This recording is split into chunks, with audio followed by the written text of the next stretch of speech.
haunted by a presence that was accidentally conjured during a university parapsychology experiment. The horrifying apparition feeds on their fear and torments them no matter where they try to run. Their last hope is an expert in the supernatural, but even with his help, they may already be too late to save themselves from this terrifying force. That sounds good. It sounds good, but really cliche, because how many movies have we seen where they're haunted and they go for help by some sort of supernatural investigator?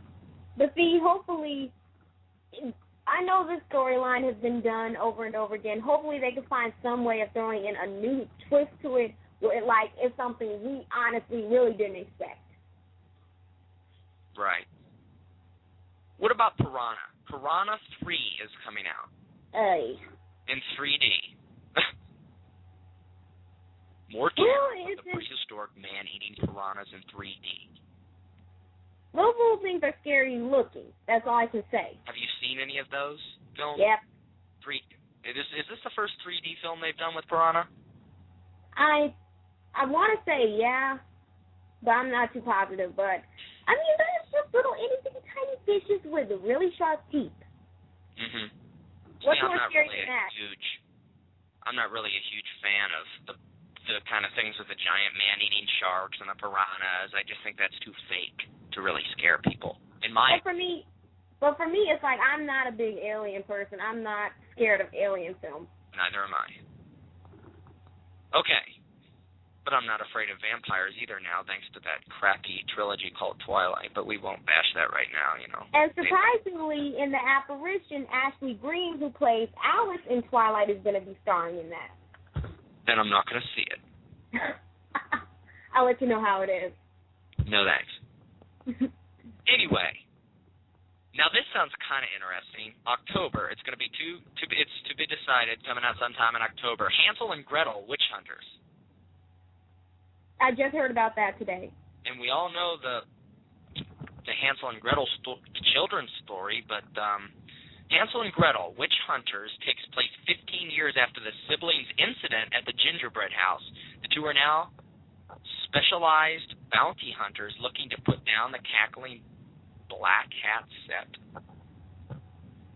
It doesn't seem like it's going to be a huge horror, though. It's adventure comedy and horror by Paramount. So it's going to probably be more for a younger audience, though. Mm-hmm. Paranormal Activity 3 is set to be released on Friday, October the 21st. Ooh. Friday, October 28th. Dybbuk Box. Friday, November 11th. 11/11/11. Ooh. They actually use the date, 11/11/11. And that's what the movie's called. Ooh. And that's okay to do. I mean, that's clever. But what are you going to do when someone watches it on 11/12/11? It's not going to be the same. You know what I mean? Yeah, but if you're going to the movies, especially, you're going to say, "Can I have a ticket for 11/11/11?" Well, yeah, but you're not. I mean, it's not going to be 11/11/11 forever. It's going to be 11/11/11 for one freaking day. Exactly. That's stupid. Either which way it goes. Here's what that's about. On 11/11, on the 11th day of the 11th month, the 11th gate of heaven will open up, and something from another world will enter the earthly realm for 49 minutes. Oh. 49 minutes? That's the weirdest freaking thing I've ever heard in my life. Honestly, that's it? And apparently this is about angels, not aliens. Yeah, I don't know. I have no idea. Okay, now here are some other films, and they're going to be released. They haven't decided when they're going to be released. It's just to be decided, but it's going to be sometime probably in 2011. Alone, An American Werewolf in London. Oh, God. Attack of the Killer Tomatoes. Oh, wow. Okay, I have to read this. A group of scientists must work together in order to save the world from mutilating killer tomatoes. What? And this is a remake of the 1978 cult film. Attack of the Tomatoes? That's my kind of movie, man. Killer frickin' tomatoes. The next Jack Frost, where we had the killer frickin' snowman. Ooh. Audrey's Door.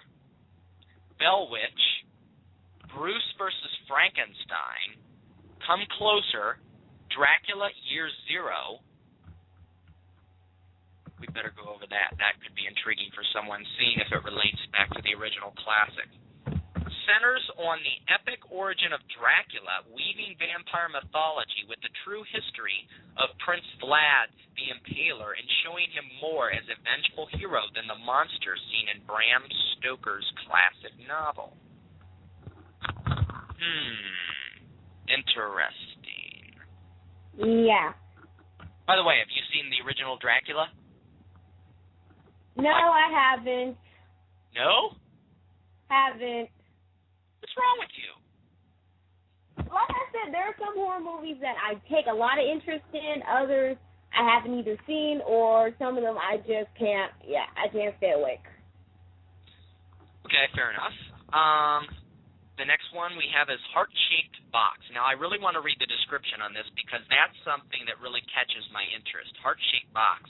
It makes me think of, I don't remember what it was called, but remember the film where the family found the box and they can either take the money, and if they do take the money, someone in the world has to die. Do you remember that? Mm-hmm.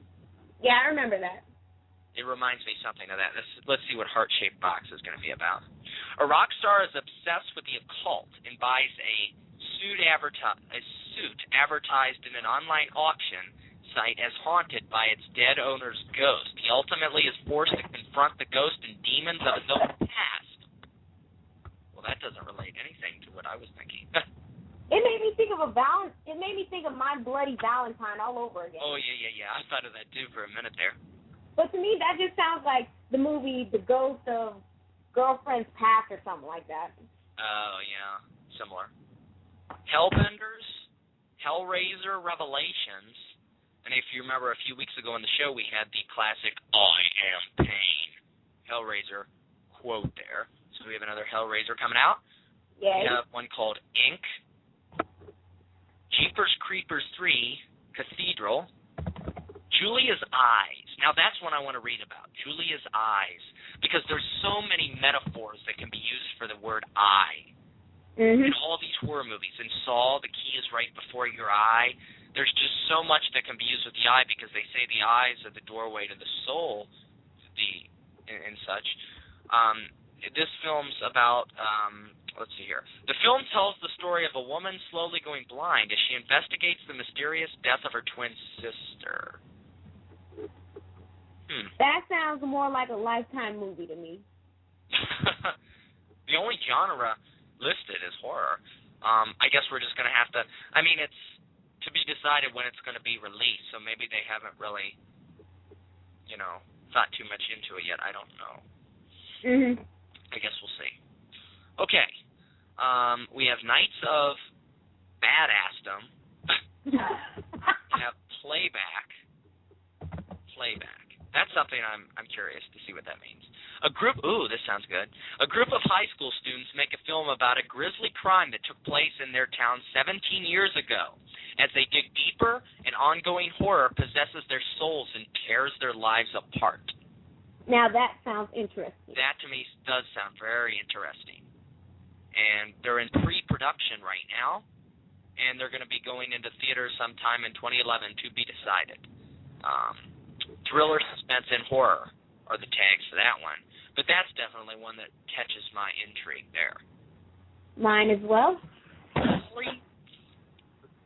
Poltergeist. Ooh. Poltergeist. Another term for ghost. Where all the objects are moving around. This is just a remake of the original Poltergeist. Haven't they done a few of those? Yeah, they've done like... Main thing is it's a remake, so we'll see. I think they have at least 3 of them. I'm not sure. We also have Red Sonja, Red State, and when you hear the words red used, you often associate that with symbolism for blood. We have the Bay, the Blob. The Blob. Now, I think that's a remake. I've seen the original Blob. It is. I have too.